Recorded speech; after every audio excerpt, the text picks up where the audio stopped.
Essa é a 18ª mensagem dessa série de exposições no Evangelho de Marcos, que eu chamei de O Rei Servo, redescobrindo Jesus, sua glória e humanidade.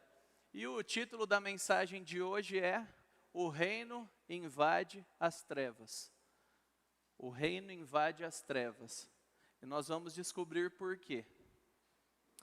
Mas antes de entrarmos propriamente na mensagem, é importante que você saiba a importância de abrir a Bíblia e lê-la, na versão que você está acostumado. Essa é a palavra de Deus para você. Você veio aqui para isso. Então abra, e se tem alguém aí sem, compartilhe com essa pessoa para que ela leia a palavra de Deus e para que ela tenha a convicção de que aquilo que ela está lendo e aquilo que eu estou falando é a mesma coisa. Vamos lá? Diz assim, Marcos 5, e nós vamos ler do versículo 1 ao 20. Jesus e os discípulos chegaram à outra margem do mar, a terra dos Gerazenos. Ao desembarcar, logo um homem possuído de espírito imundo veio dos túmulos ao encontro de Jesus. Esse homem vivia nos túmulos, e ninguém podia prendê-lo, nem mesmo com correntes. Porque, tendo sido muitas vezes preso com correntes e cadeias, as cadeias foram quebradas por ele e as correntes foram despedaçadas, e ninguém conseguia dominá-lo. Andava sempre de dia e de noite, gritando por entre os túmulos e pelos montes, ferindo-se com pedras.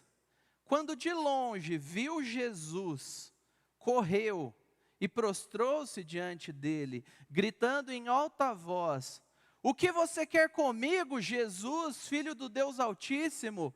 Por Deus, peço-lhe que não me atormente."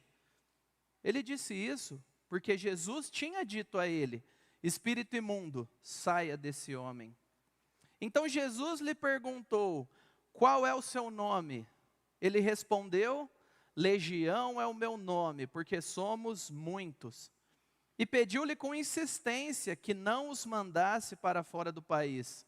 Ora, uma grande manada de porcos estava pastando ali pelo monte, e os espíritos imundos pediram a Jesus: "Mande-nos para os porcos, para que entremos neles." E Jesus o permitiu. Então, saindo os espíritos imundos, entraram nos porcos. E a manada, que era cerca de 2.000, precipitou-se despenhadeiro abaixo para dentro do mar, onde se afogaram. Os que tratavam dos porcos fugiram e foram anunciá-lo na cidade e pelos campos. Então o povo saiu para ver o que tinha acontecido. Aproximando-se de Jesus, viram o endemoniado, o que antes estava dominado pela legião, assentado, vestido, em perfeito juízo, e temeram. Os que haviam presenciado os fatos contaram-lhes o que tinha acontecido ao endemoniado, e também falaram a respeito dos porcos. E começaram a pedir com insistência que Jesus se retirasse da terra deles. Quando Jesus estava entrando no barco, aquele que antes estava possuído pelos demônios pediu com insistência que Jesus o deixasse ficar com ele. Jesus, porém, não o permitiu. Ao contrário, ordenou-lhe: "Vá para a sua casa, para os seus parentes, e conte-lhes tudo o que o Senhor fez por você e como teve compaixão de você." Então ele foi e começou a proclamar em Decápolis tudo o que Jesus lhe tinha feito, e todos se admiravam. Feche seus olhos, vamos orar. Ore por você, ore para que a palavra de Deus reverbere no seu coração, corrija os seus caminhos, cative você, e para que você saia daqui transformado. Senhor, nós estamos diante da Tua palavra lida, a Tua palavra é vida para nós. ela abre os nossos olhos, ela confronta os nossos pecados, ela nos enche de esperança, ela nos mostra Jesus, teu Filho, nosso Salvador, e ela renova a nossa fé continuamente. E nós pedimos que seja assim, ó Deus Trino. Livra o teu povo de ouvir ideias de um homem limitado, livra o teu povo de entender errado a tua mensagem, mas abre as nossas mentes e coração para ouvir a tua voz. Edifica-nos, ó Deus. Ó Espírito Santo que está em nós, está no teu povo, haja em nós e através de nós, nós te pedimos hoje aqui. Pedimos que o Senhor edifique a tua igreja e que o Senhor seja admirado, glorificado, valorizado por nós, através de tudo que fizermos ainda aqui e das nossas vidas. Assim oramos, ó Deus, por ajuda e graça, eu e os meus irmãos, em nome de Jesus. Amém. O resumo da mensagem de hoje é que o Rei Jesus invade os lugares mais sujos e destruídos para libertar pecadores presos nas trevas e dá-los vida, como testemunhas da misericórdia de Deus. O Rei Jesus invade os lugares mais sujos e destruídos para libertar pecadores presos nas trevas e dá-los vida, como testemunhas da misericórdia de Deus.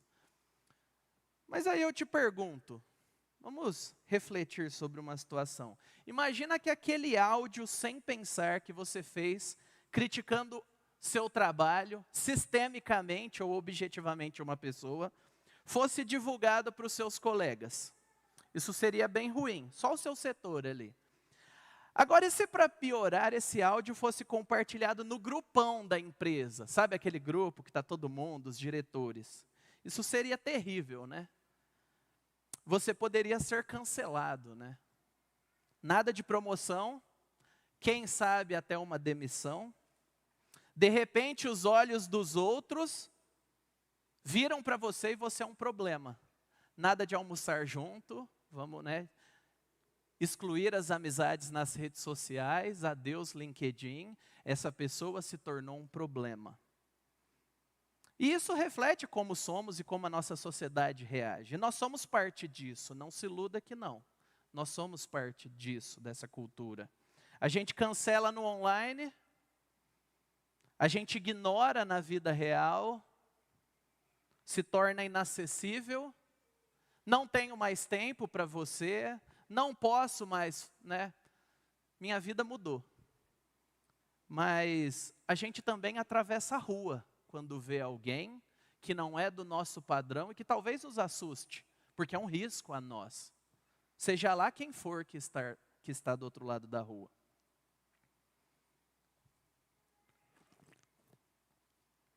E aqui está o escândalo do texto que nós lemos. Jesus faz o oposto.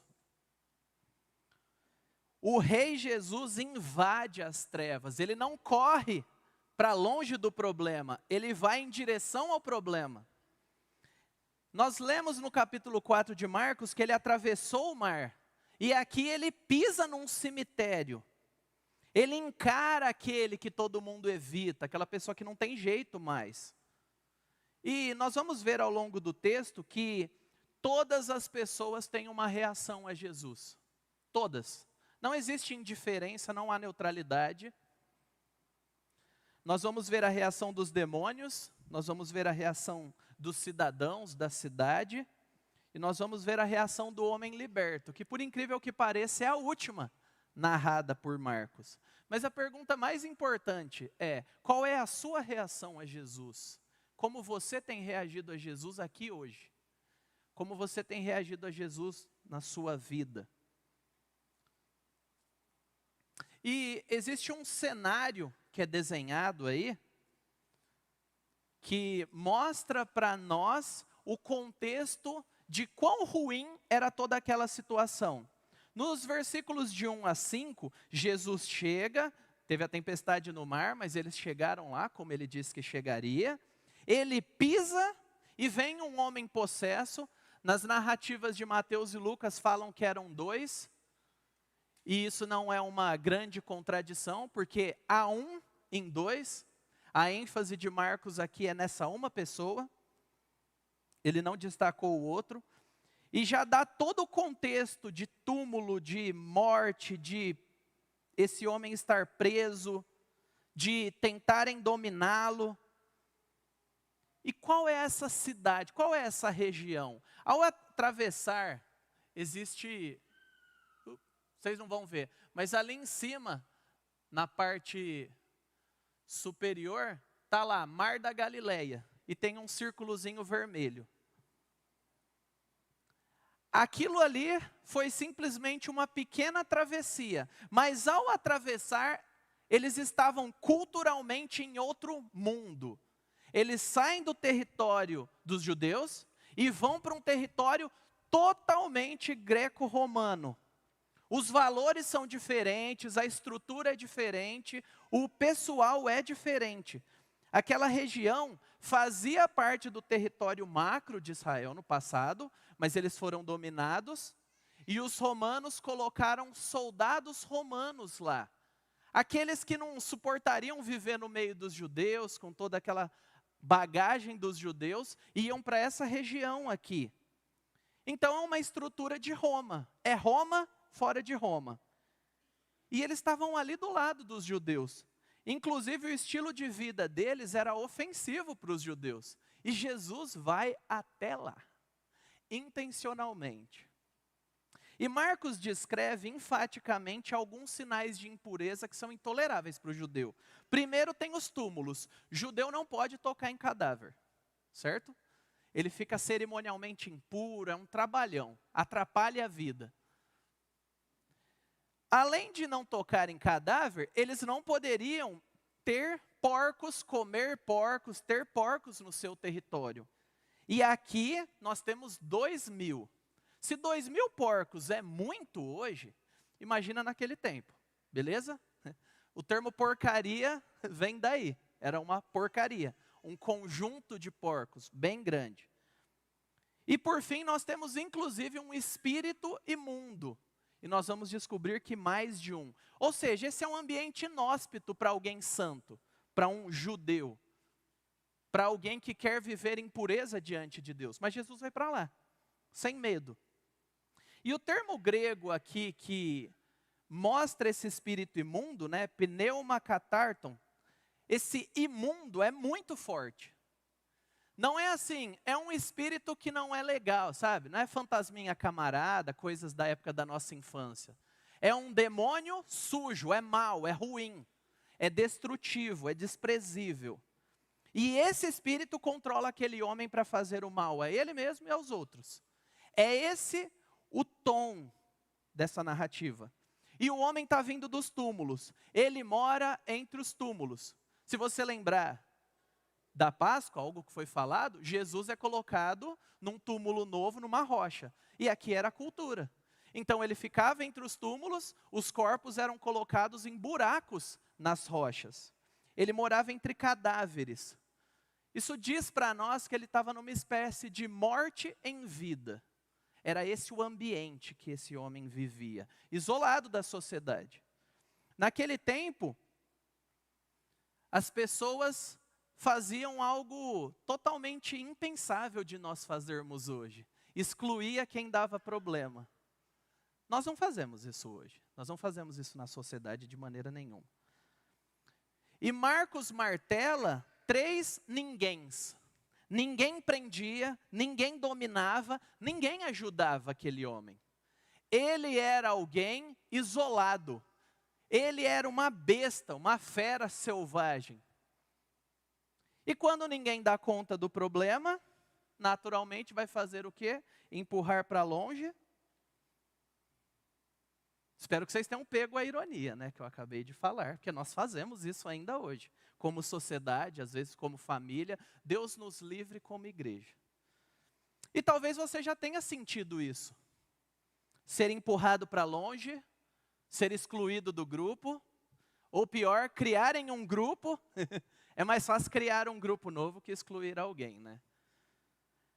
Rejeitado, tratado como problema, como incômodo, como intocável, isso dói. Se você já passou por isso, isso dói, eu já passei. Mas quando ninguém dá conta, Jesus dá. Amém? Essa é a sua história. Não importa se você cresceu na igreja, fofinho, decorando versículo, aparecendo no teatro. Essa é a sua e a minha história. Ninguém dava conta dos nossos pecados, mas Jesus dá. Essa é a nossa esperança. Se você se vê neste homem, a boa notícia não é tente mais, se esforce mais, mas é Jesus já fez o que precisava. Ele veio em carne, ele morreu, ele ressuscitou. Ele não espera você melhorar para te amar e ir até você, para pegar o seu currículo, mas ele te convida a sair do cemitério e olhar para ele. O texto mostra que esse homem vivia numa espécie de autodestruição contínua. E J.C. Ryle, um teólogo do século passado, diz que o pecado sempre faz isso. Escraviza, desumaniza e destrói. É isso que o pecado faz. E alguns esclarecimentos são necessários.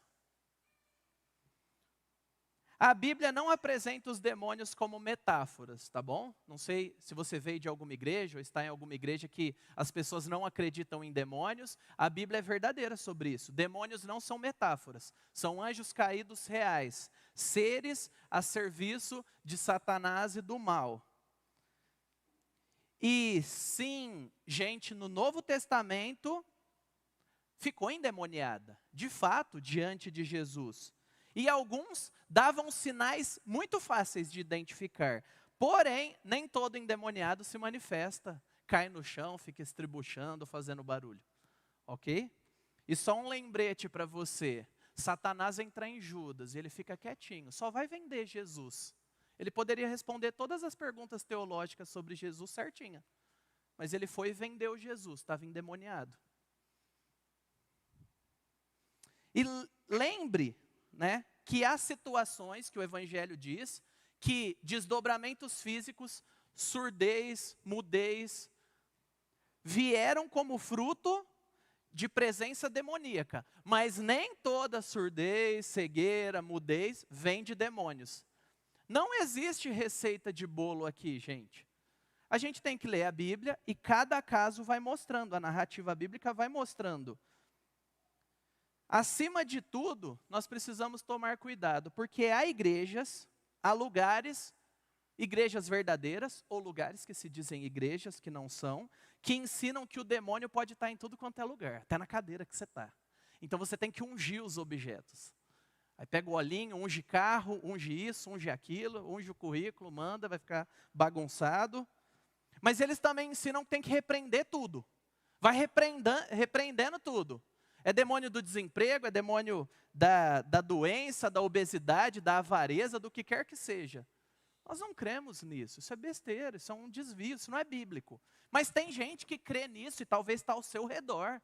Talvez você veio de uma igreja desse tipo. Não é assim que nós vemos na Bíblia.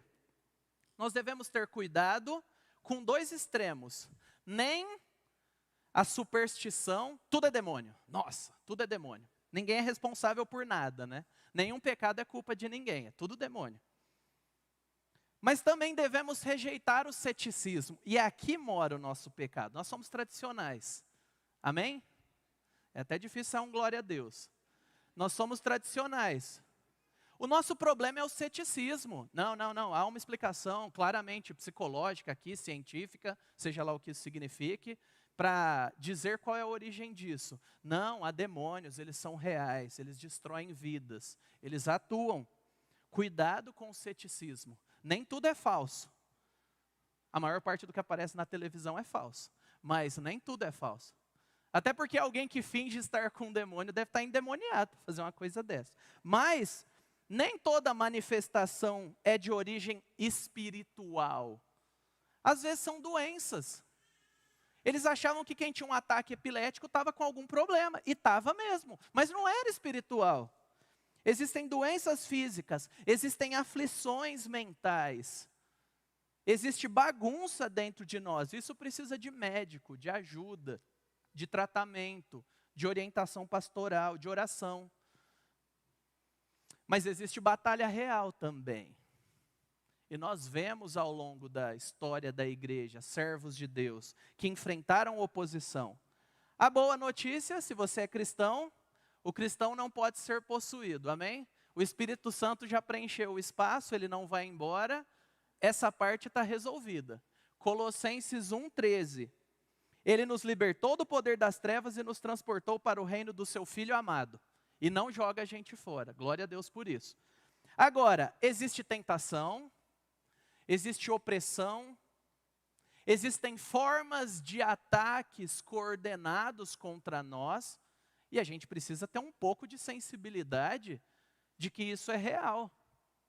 Agora, a vitória é garantida por Jesus na cruz. A cruz está vazia. Só que como nós trabalhamos e encaramos diante disso? Os meios de graça, aquilo que Deus já deu. Busca a Deus pela palavra, nutrição, encher o tanque da sua esperança, ao olhar para a palavra e ver quem Jesus é. Oração, orar e orar. Mas também comunhão com os irmãos, não orar apenas sozinho, batalhar junto.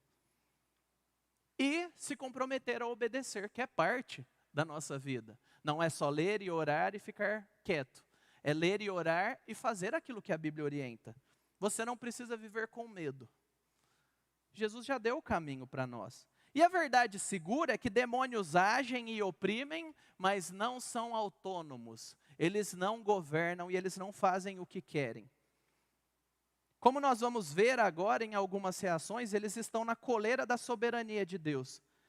E é justamente nesse chão de cemitério que as reações vão começar a aparecer.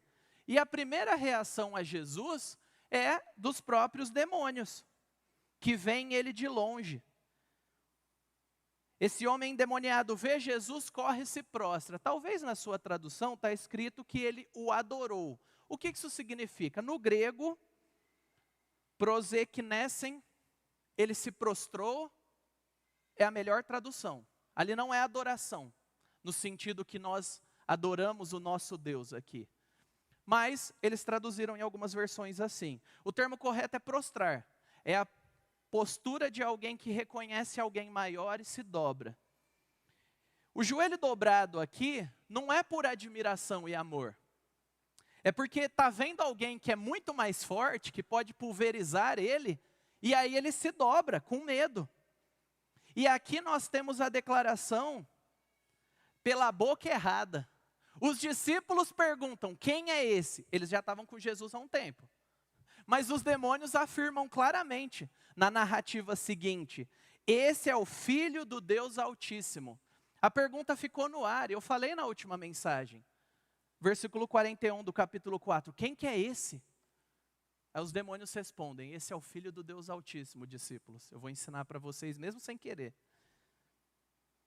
E cabe a nós uma reflexão, eu acho que é aqui que dói tanto para nós, né?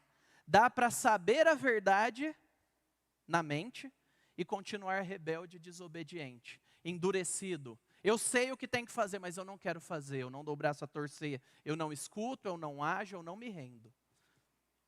Isso coloca a pessoa numa condição tão ruim quanto a dos demônios. É triste isso. Que tem a informação sobre Deus. Você crê que Deus é um só, faz muito bem.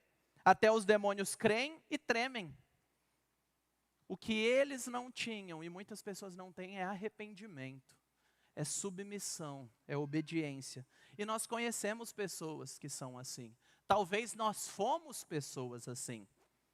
Elas ouvem o evangelho, elas afirmam concordar, mas elas não se comprometem a seguir Jesus. Não há mudança. Há um gostar da ideia de, mas não há um compromisso real. Elas querem os benefícios, mas não a mudança, não o compromisso. E fica uma pergunta para você aqui hoje. Como você tem reagido ao privilégio de ouvir o evangelho? E de vê-lo em ação na vida dos outros. Porque se você está numa igreja, você está vendo o evangelho em ação. O evangelho está transformando, está salvando, está mexendo, está mudando. Se você está frequentando os GPs, você está vendo a ação de Deus na vida das pessoas, e isso te torna mais responsável ainda de crer e ter fé nele. Nós não temos desculpa. Cuidado. Não brinque com o evangelho. Ele causa duas coisas. Ou ele te endurece contra Deus, mostra o seu coração duro, rebelde, ou ele te transforma. É isso que o evangelho faz. Ninguém fica alheio. Só que vale relembrar que já foi dito lá no capítulo 3, versículo 27, a dinâmica das expulsões, e vão aparecer algumas em Marcos ainda. Jesus já tinha dito a dinâmica. Ele falou sobre o valente que amarra o homem forte. O valente é Jesus, o homem forte, nessa explicação, é Satanás. E o que Jesus está dizendo? Eu vou entrar e invadir o espaço dominado pelas trevas. Eu vou amarrar, eu vou subjugar Satanás. E eu vou saquear. O que é saquear? É resgatar as pessoas oprimidas pelo diabo. 1 João 3,8. Essa é a obra de Jesus. Ele está destruindo as obras do diabo. É isso que ele fez com as nossas vidas. É isso que ele fez por nós. É isso que ele continua fazendo através de nós. E essa narrativa, que é dita em Mateus 8, 29, essa parábola está nos 3 evangelhos que são quase iguais em alguns aspectos, e o demônio diz, porque veio nos atormentar antes do tempo, que não está em Marcos. Os próprios demônios sabem que um dia terão um julgamento e que eles serão punidos pelo mal que eles fizeram, mas ainda não chegou o tempo. E por isso ele tenta negociar com Jesus. Gente, é a única narrativa no Evangelho que Jesus fala, sai, e o demônio não sai, e ainda fala, não, vamos ver aqui o que dá para fazer. Eu não sei por que isso aconteceu, porque o texto não diz, mas aconteceu. Jesus falou, sai, e esses demônios não saíram. É isso, está claro. E eles ainda tentaram negociar. No final eles vão sair. Mas eles se rendem a Jesus, eles não têm o que fazer, e o que eles pedem? Não, então manda a gente para os porcos. Não chegou o tempo da nossa destruição ainda. Então pelo menos manda a gente para os porcos, são seres vivos, a gente continua o nosso trabalho de destruição lá. E quando a gente percebe Jesus libertando aquele homem, a gente está vendo o reino de Deus avançar. Algumas mensagens atrás é dito a parábola da pequena semente, lembra? É uma semente pequena, vira uma árvore grandona. Ela já está crescendo aqui. O reino está avançando. E está avançando para fora do território de Israel. Isso é uma invasão de Deus redimindo o que estava debaixo do pecado. Jesus está comprometido, inclusive hoje, a resgatar as pessoas da garra de Satanás. E Satanás já sabe qual é o seu fim. E aí a gente tem que ter uma explicação para imaginar o que Marcos quis colocar aqui. Gente, são 2.000 porcos. Sabe, eu não sei se você gosta de carne de porco, eu conheço gente que é até alérgica à carne de porco. Tem gente que ama, tem gente que não gosta. Mas uma manada, ou uma vara, que é o termo para o coletivo de porcos. 2.000, imagina aquela imagem, deve ser um barulho ensurdecedor. Eu não gosto muito do porco vivo, né? Só fatiado e pronto para comer. Mas 2.000 berrando, guinchando, correndo em direção a um precipício, é uma cena assustadora.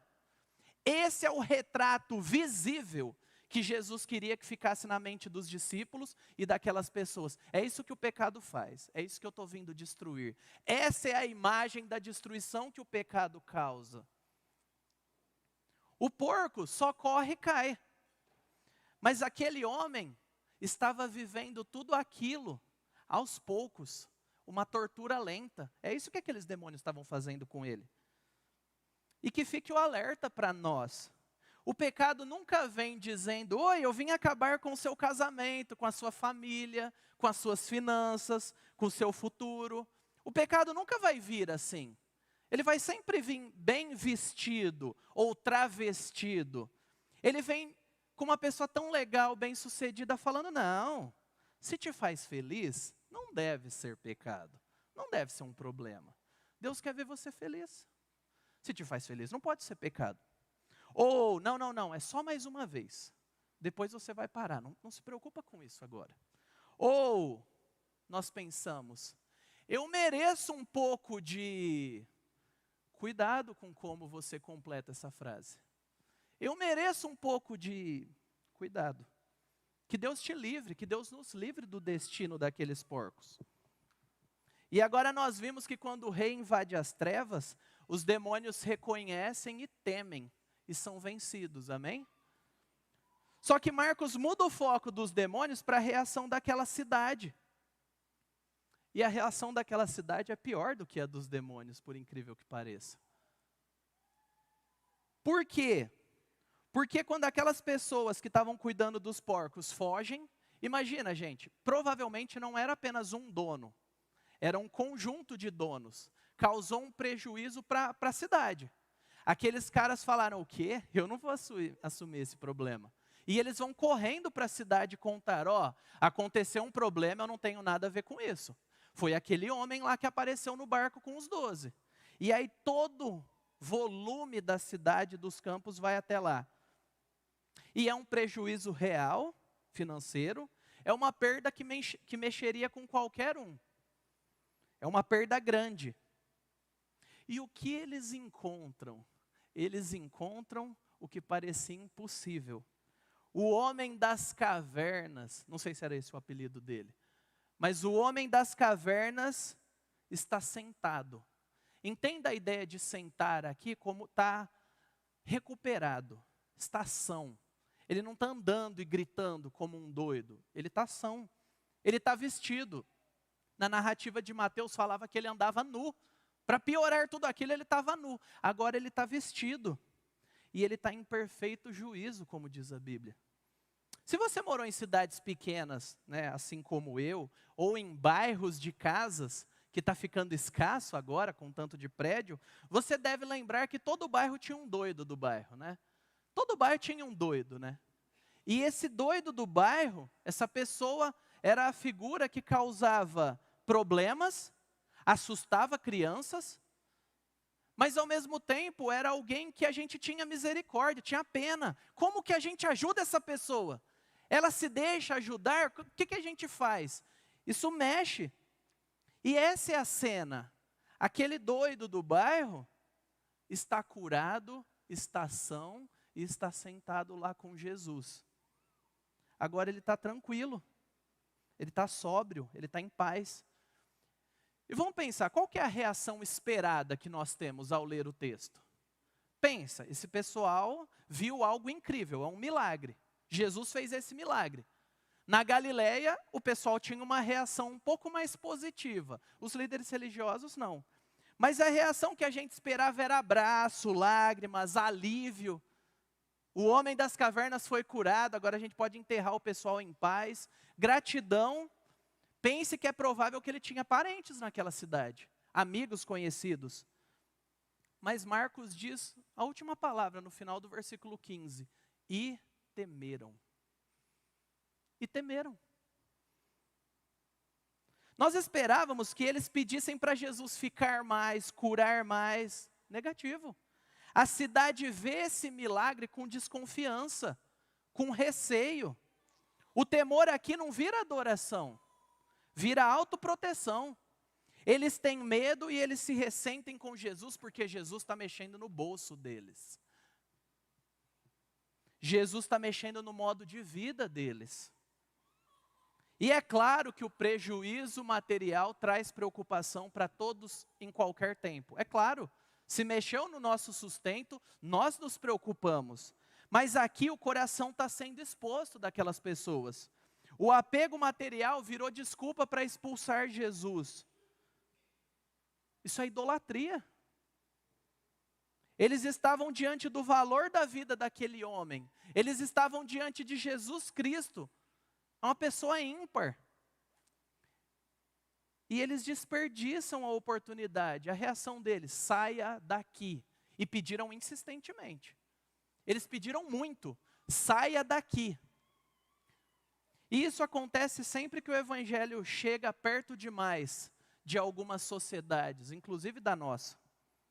Se você lembrar de Atos 16, lá nos versículos 16 a 19, Paulo está chegando em uma cidade e uma menina endemoniada que fazia predições chega e começa a seguir eles. Lá no versículo 16, eles estão procurando um lugar para orar. E essa menina fala uma boa propaganda. Eles são servos do Deus Altíssimo e tal, ouçam eles, o que eles pregam é a verdade. E aí Paulo fica injuriado em algum momento e fala, sai. E o Espírito deixa aquela menina. E qual que é a resposta? Os donos dela, ela provavelmente era uma escrava, gente que lucrava com o espírito adivinhador, ficaram furiosos. Onde o reino avança, as estruturas de lucro injusto são destruídas. Há formas de lucros injustos que degradam as pessoas.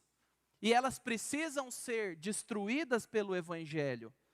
E aqui vai um confronto para nós e para a nossa consciência. Como nós temos nos posicionado diante de formas de ganho que degrada o ser humano? Será que a gente só fica feliz e fala, ainda bem que não é comigo? Que não é com ninguém na minha família? Existe escravidão, nós vemos direto notícias. Pessoas hoje sendo escravizadas, tolhidas da sua liberdade. Mas existem jogos de azar também, que destroem pessoas. Mas existe não pagar o funcionário no dia combinado. E se você é empresário, cuidado com isso. Não só por medo da lei, cuidado com o Deus da justiça. Pagar no dia combinado é algo que tem a ver com Deus antes de ter a ver com a lei. Pagar o valor combinado no dia combinado. E Deus está de olho nisso. E eu nem vou falar das betes e tigrinhos da vida, eu só vou contar um testemunho. Eu conheci alguém que foi modelo para mim na minha adolescência. Hoje nós não moramos na mesma cidade. Gente cristã, servo de Deus, carregou adolescentes, jovens e cuidou de gente para baixo e para cima. Casado, 2 filhas, ele quase foi devorado vivo por apostas virtuais. E hoje ele está separado, em recuperação, porque a igreja não desistiu dele. Mas isso não é brincadeira, isso não é diversão. Cuidado, fuja disso. Não brinque com isso. E eu estou falando com cristãos. Eu estou falando com o povo que eu amo. Cuidado, fuja disso. E, se você pensar, eu gosto dessa citação do William Hendrickson, que ele chega na raiz do problema. Eles se ressentiram com Jesus. Não foi Jesus que os privou da sua propriedade? Não era ele o perturbador do seu modo de vida? Quão frequentemente, mesmo em nossos dias, esse incidente não tem se repetido? As pessoas estão ávidas para escutar a história de Jesus e do seu amor, contanto que as implicações e o custo do discipulado não sejam enfatizadas.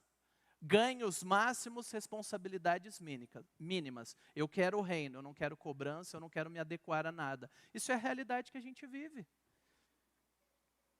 E aqui a santidade de Jesus expõe as trevas do coração dessa cidade.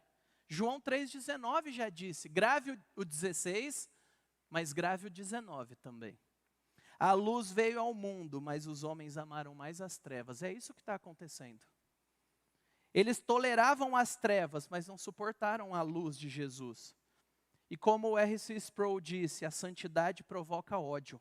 Quanto maior a santidade, maior a hostilidade humana para com ela. Essa é a realidade do pecado. Quanto maior a santidade, maior é a hostilidade humana. Eles preferiam seus porcos a ver aquela pessoa restaurada. É isso. Será que nós temos resistido a essa invasão do reino à nossa vida? Será que você tem valorizado mais as coisas do que as pessoas? Coisas ou sistemas, ou o seu jeito de fazer? Será que você quer afastar Jesus quando Ele requer que você abra mão de alguma coisa que está entulhada lá? Não uso, mas gosto, deixa aí para quando precisar. É assim que nascem os acumuladores ao longo do tempo. Será que Ele não quer que você contribua? Abra. Eu amo, é bom e eu vou abençoar alguém. Eu não preciso reter. Eu não preciso juntar mais e mais. Quem sabe seja o seu dinheiro você ser generoso com alguém, mas pode ser que seja o conforto. Não, eu gosto da minha casa limpa e controlada, não vou abrir para ninguém. Eu não quero trabalho, minha casa é o meu reino. Quem sabe seja o seu senso de controle, em qualquer lugar. Eu sei, é o meu processo, é o meu jeito, eu não preciso da opinião de ninguém, eu não preciso que ninguém fale nada, porque eu tenho controle das coisas. Isso sufoca os outros, ou até mesmo a sua imagem. Eu não vou ter relacionamentos profundos para que ninguém veja quem eu sou de fato. E aí, se sufoca em relacionamentos superficiais, em máscaras, porque a troca de máscaras cansa. Talvez seja um pecado bem cuidado, bem guardado, bem controlado. A gente precisa pensar sobre isso, irmãos. É sobre nós isso daqui. Quando Jesus começa a custar caro para o nosso estilo de vida, aí descobrimos se ele é prioridade ou apenas uma decoração religiosa. Quando custa, aí nós descobrimos quem é Jesus para nós. Mas existe uma reação melhor, amém? Estava meio sufocante para mim também. Aquele homem liberto, a reação esperançosa. Eu quero que você imagine aquele homem.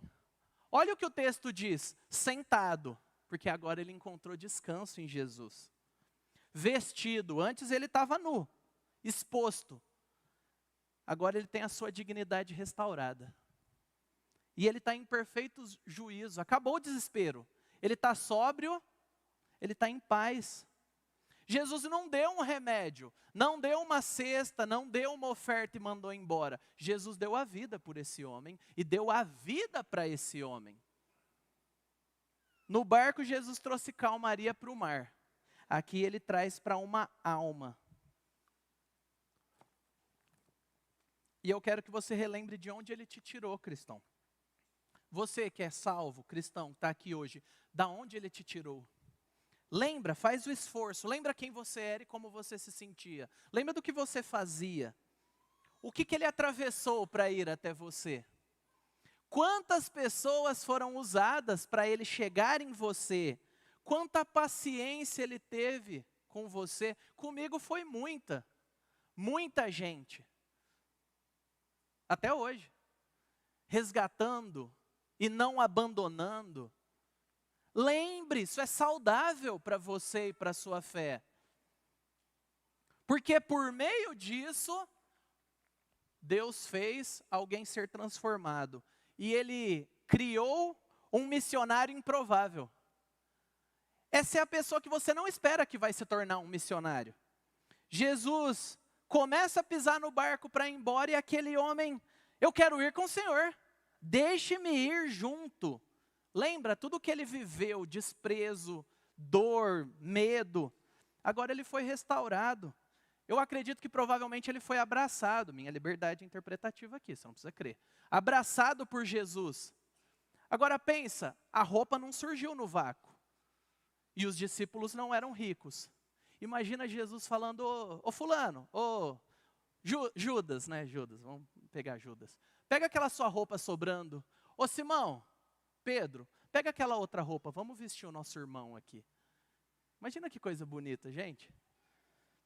E ele vê esse amor, esse respeito, essa aceitação naquela comunidade de pouco mais de 12 pessoas. E qual é a resposta? Olha, eu quero ir junto. Eu quero estar com esse Jesus. Não importa para onde vocês vão. Eu só vou. Eu não tenho nada a perder. Eu não me apego a mais nada. Eu quero estar com o Senhor e com os seus discípulos. Eu quero ser um discípulo. E não parece um daqueles testemunhos assim de lotar a igreja de televisão? Você fala, não, Jesus tem que levar esse cara. A gente pensa, né? É claro que Jesus vai levar esse cara. Imagina um testemunho desse. As pessoas vão ficar de boca aberta. E esse texto mexe demais comigo, porque quando eu lembro de Marcos 10, que Jesus convida o jovem rico para vir junto dele. E ele ama as riquezas e fica. E esse homem que fala, eu quero ir com o Senhor, ele não deixa. Esse é o nosso Jesus. Ele dá um nó na nossa cabeça. Ele não é previsível. E ele diz não. Esse não é pastoral, é formativo. Jesus não vai receber ele, pelo contrário, Jesus dá uma missão para ele. Agora você vai. Agora você faz parte de uma nova família.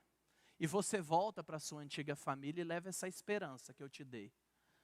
E se você lembrar de Marcos 3,35, quando perguntam sobre a família de Jesus, o que ele responde? Portanto, aquele que fizer a vontade de Deus, esse é meu irmão, minha irmã e minha mãe. Agora esse homem, ex-endemoniado, faz parte da família, ele não está só. Ele não vai estar junto fisicamente, mas ele não está só. E como família de Deus, ele ganhou uma missão. E um adendo para nós pensarmos, você é assim? Esse homem queria estar com o povo de Deus, isso era prioridade para ele. Porque Jesus transformou a vida dele. Você é assim? A sua agenda é assim? Ele queria deixar tudo para seguir. Será que você valoriza esse privilégio? Isso daqui é um privilégio que ninguém merece. Estar com o povo de Deus reunido. Poder conversar sobre as coisas que Deus faz. Isso não é um favor que nós fazemos a Deus. É a misericórdia dele conosco. Você vive lutas que ninguém sabe. Mas os seus irmãos aqui sabem.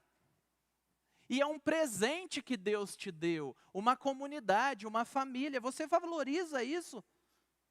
Compartilhar lutas, pedir oração, orar com os outros também. Ou simplesmente se alegrar saindo para comer, como muitas pessoas fazem.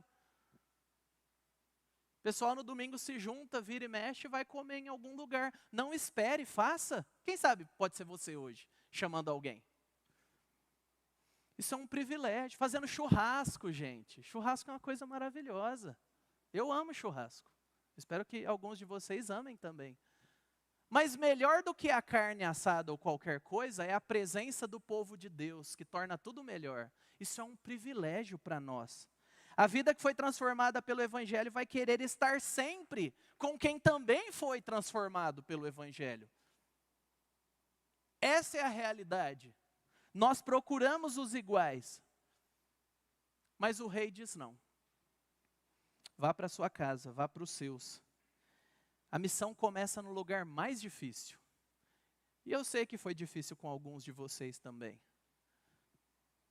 É lá onde começa. Você volta e prega para eles. Aqueles que te conhecem. Aqueles que viram o seu pior lado.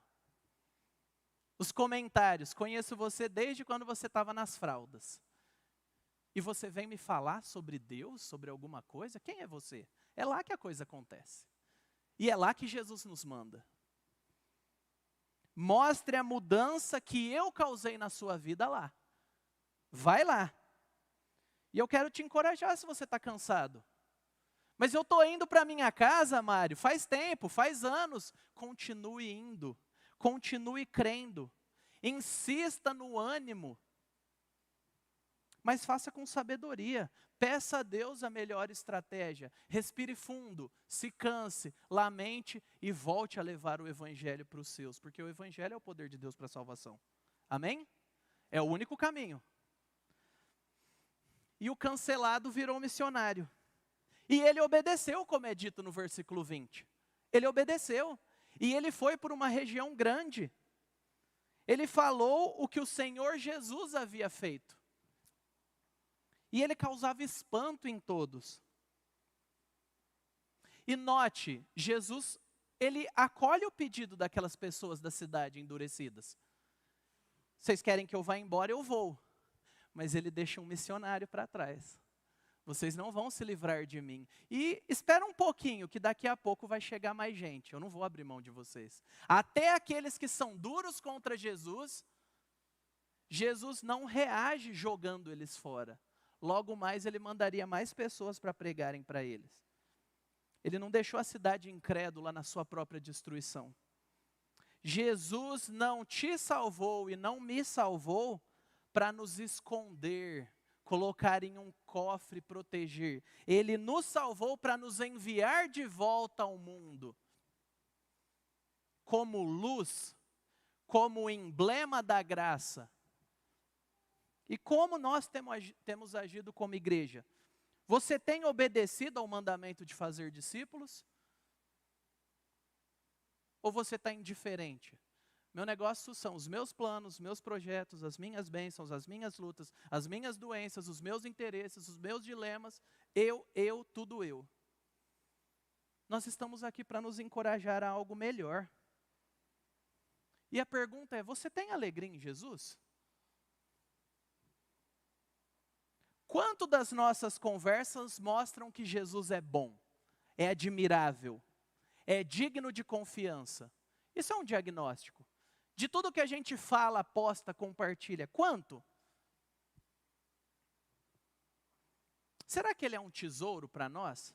A pérola de grande valor, o terreno que tem um tesouro escondido? Será que ele vale a pena? Nós precisamos nutrir a nossa gratidão a Ele. E é isso que você está fazendo aqui. Lembre o que Ele fez na sua vida. Olhe para as Escrituras e se reanime. Enche o seu tanque e volta para o mundo. Assim vai ser mais natural falar quando tivermos alegria. Porque a gente vai falar de alguém que a gente ama, confia. E eu não quero gerar culpa em você, não. Eu não vou falar sobre números. Deus está frustrado com você, porque Ele não está. Ele está satisfeito em todos os filhos dele por causa de Jesus. A questão não é frustração de Deus. A questão é, Ele nos encheu de bens, de privilégios, de gente, de esperança. E a gente fecha o nosso coração, a nossa casa, o nosso bolso, a nossa agenda? Faz sentido? Faz algum sentido? E eu quero te deixar uma esperança motivadora, além de todas essas, que já não foram poucas, eu espero. A vitória do rei é garantida, e eu quero chamar o pessoal da música. Marcos 5 mostra o reino avançando. Jesus invadiu o cemitério, libertou o homem endemoniado, e esse Jesus é o mesmo de Apocalipse. A guerra tem data para acabar. Hoje Cristo está libertando gente, protegendo. Ele está construindo a sua igreja, está disciplinando, está trabalhando em nós, mas no fim, Cristo reunirá a sua igreja, a sua família, e Ele vai destruir o pecado. Amém? Você precisa dessa esperança para falar dele. E isso tem que nos dar coragem. Nós não anunciamos uma possibilidade. Nós anunciamos um Cristo que venceu. Ele é vencedor. E eu quero encerrar lendo esse trecho com vocês, de Apocalipse capítulo 1, dos versículos de 4 a 8. Eu quero ler para você, depois leia em casa. Na introdução de Apocalipse, João, inspirado por Deus, escreve. Ele vai mandar a carta para as igrejas, a gente já viu as cartas às 7 igrejas. Mas olha a introdução. Que a graça e a paz estejam com vocês, da parte daquele que é, que era e que há de vir, da parte dos 7 espíritos que estão diante do seu trono, e da parte de Jesus Cristo, a fiel testemunha, o primogênito dos mortos e o soberano dos reis da terra. Aquele que nos ama e pelo seu sangue nos libertou dos nossos pecados. E nos constituiu reino, sacerdotes para o seu Deus e Pai. A Ele, a glória e o domínio para todo sempre. Amém? Aquele que nos ama. Olha que lindo, gente. Ele faz questão de colocar na dignidade de Jesus aquele que nos ama e pelo seu sangue nos libertou dos nossos pecados. Esse é o Jesus que nós cremos, esse é o Jesus da Bíblia, esse é o Jesus que nós precisamos hoje e vamos continuar precisando. Esse é o Jesus que está disponível a nós. Creia nele, se volte a Ele, confie nele, enfrente o seu pecado se apoiando nele. E nós somos igreja dele. Essa é a única coisa boa que a gente tem, porque nós somos igreja de Jesus. E por isso, tudo de bom que nós podemos fazer, servir e viver, se torna possível e se torna necessário. Nós somos o povo dele. O rei invade os lugares mais sujos e destruídos para libertar pecadores presos nas trevas e dá-los vida, como testemunhas da misericórdia de Deus. Vamos orar?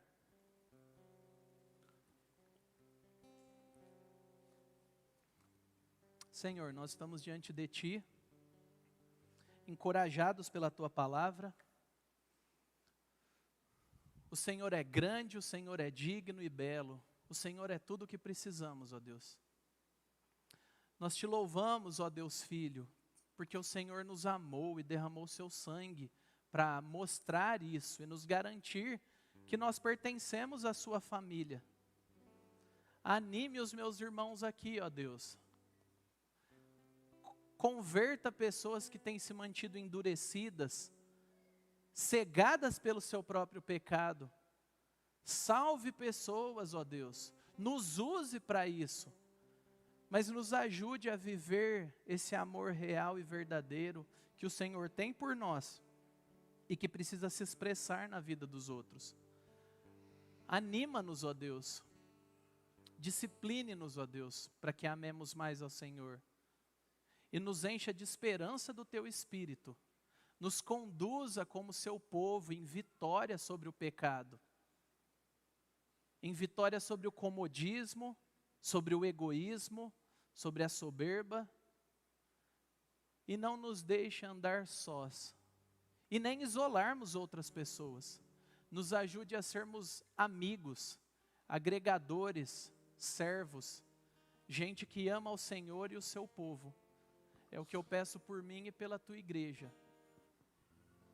E nós rogamos a Tua bênção sobre o Teu povo, ó Deus Trino, hoje e sempre. Amém.